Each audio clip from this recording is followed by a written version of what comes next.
Welcome to the second C in the program, Sail the 7 Seas to Sensational Storytelling. In the last video, you learned about setting the circumstances. The second C is your characters. These are the key players in your story. It could be the person who learns the lesson, it could be the person who teaches the lesson. One of the keys to remember about characters is that they do not have to be people. Characters could be animals, could be inanimate objects. So characters are the central part of the story because that's who people can relate to. One of the key ideas to remember is that the audience wants to know your characters. However, like you learned in the last video about circumstances, do not write a novel. There are different methods to help you quickly teach the audience or let them learn who the characters are without boring them to death.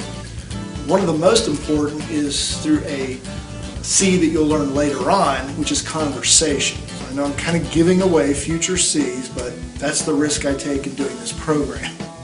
You can also describe your characters through short bits of what I call monologue. So let's look back to my story about Judy. One of the points that I should have made in the last video is that the story about Judy is actually a parallel of two stories. I call it Judy's story because it's such an emotional incident for her. But the second story that you hear about is actually my story.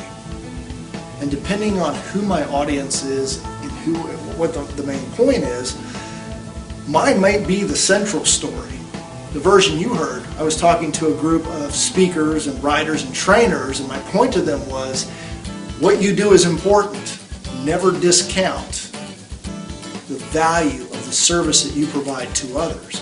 Well, that wasn't, in that sense, the story was really more about me than it was about Judy. Now, if I was talking to a group of financial planners, that story is about Judy and the importance of insurance. So in that story, who are the characters that were involved?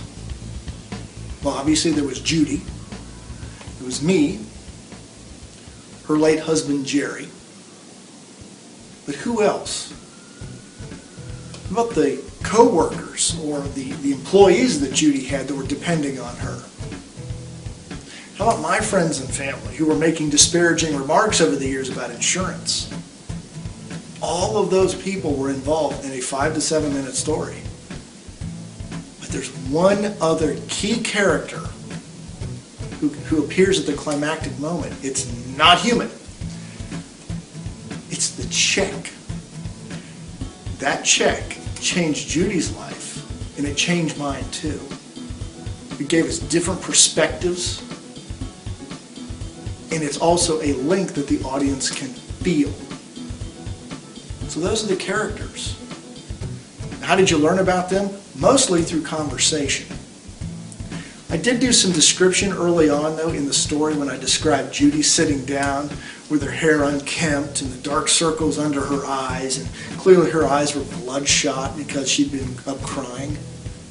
And I also talked about how she'd aged so many years in just a couple of weeks since I'd last seen her. So properly structured, you can give insight into your characters through description, through conversation, and there's also one other tool that I used, and that is the tonality of the person speaking, the way the person sat in the chair. Judy was kind of slumped over where I was more straight. And the audience knows who's speaking without ever referring to that person by name. One of the challenges I see for a lot of storytellers is they like to move around on stage to portray each character. That's a lot of wasted energy, and it's distracting to the audience. You don't need to do that. Simply assume the posture, the tonality, just the emotions of that character, and the audience can pick up on who's talking. So that's how you can describe your characters and introduce them to the audience. Your assignment is to go into your story and list all of the characters that are involved. And try to find a way to quickly describe those characters to the audience? Is it physically how you stand or how you speak? Is it through dialogue? Or is it through, again, what we call monologue, where you give a brief description? So that's your assignment. Describe your characters, let the audience get to know them without over-explaining and creating a novel. Ask for, when you go get your feedback, ask people to just give you feedback on that aspect. How do you feel about my characters? Was there too much information, not enough? Did you feel an emotional connection? They'll help you understand if you're on the right path or not. So there's your assignment.